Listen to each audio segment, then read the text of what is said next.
নব্বই দশকে আমরা যারা মানে মামা হইছি তাদের তাদের কাহিনীগুলো আজকে কই।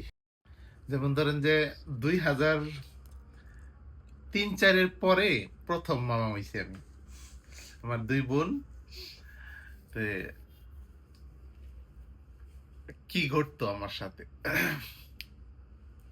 আপার বাড়িতে এলে পরে মনে করেন যে ওই পোলাহান দিয়া থিত, এই অরণ্য একটু ঘুরে আয়গা, অরণ্য একটু ঘুরে আয়গা, মানে কতক্ষণ তারা শান্তিতে থাকতে চায়। তারপরে মনে করেন যে আগানি মোতানি হোসানি গোসল করানি কাপড় চোপড় পিন্ধানি, এগুলা মনে করেন যে 90 দশকের মামা খালা ঘরে মানে প্রধান দায়িত্ব, এগুলা পালন করতেই হবে। ওইখান থেকে আসলে মানে ওদের সাথে বন্ধুত্বটা ওইভাবে বইরা উঠছে এখন পর্যন্ত, আল্লাহর রহমত। তারপরে মনে করেন যে যখন বাড়িতে আইছে, মানে ফরমাইজ করতে করতে আর কোনো মানে নাই, মানে আজান নাই কোনো। এই যে মনে করেন যে আমার আফা ফোন দিত, এই সময় আর ঠান্ডা লাগছে, ঠান্ডার ওষুধ নিয়ে আয়, এই অমুক ডাক্তারের কাছে যা, তমুক ডাক্তারের কাছে যা, মানে দৌড়াদৌড়ি। আবার ওই ঢাকার বড় আপুর কাছে গেলে পরেও সেম, ডাক্তারের কাছে গেলে পরেও আমার আপার সাথে যান রাখবো, যে কোনো কোনো কিছু মানে আমার থাকই লাগবে এরকম। আর ওদের প্রতি মানে ছোটবেলা থেকে তো মায়া ছিল, ওদের রাইখা থাকতেও পারতাম না। মানে স্কুল একদিন বন্ধ, দেখা গেছে যে গেতাম গা দৌড়ে, বৃহস্পতিবারে স্কুল করেই গেতাম গা। তারপরে তো কলেজে উঠা গেলাম গা 9 সালের পরে।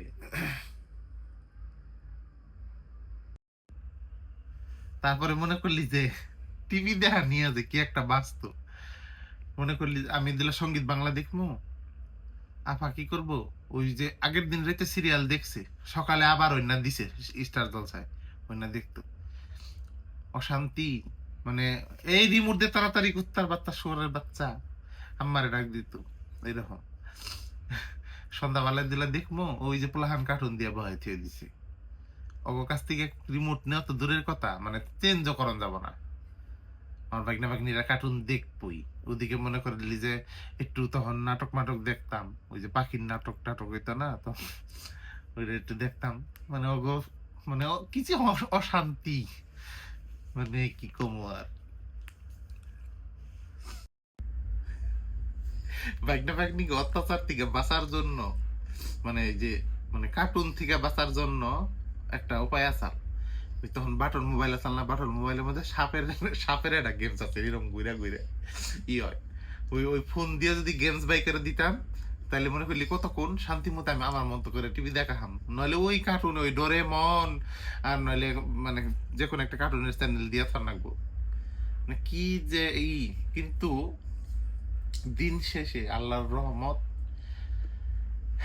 আমার দুইটা বাইক না বাইক নিয়ে, আমার দুই বোনের দুইটা ছেলে মেয়ে, বড়জন সুমাইয়া, ছোটজন নূর মোহাম্মদ ঢাকাতে থাকে, বড়জন এবার ভার্সিটির বোর্ড অ্যাডমিশন নিবে আর কি, আর ছোটজন ইন্টারমিডিয়েটে পড়ে উইলসে ঢাকাতে।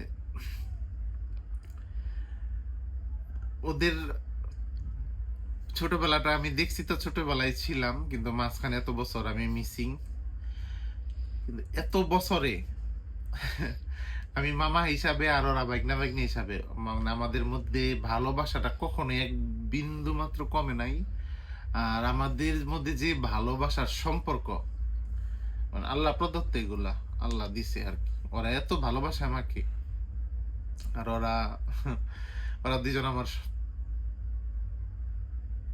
ভাগ্না ভাগ্নি বললে ভুল হবে, আমার সন্তান আর কি, এরকমই আমার ফিল হয় ভিতর থেকে। দোয়া করি তোমরা অনেক বড় হও, আল্লাহ বাঁচে রাখুক তোমাদের নেক হাত দিয়ে।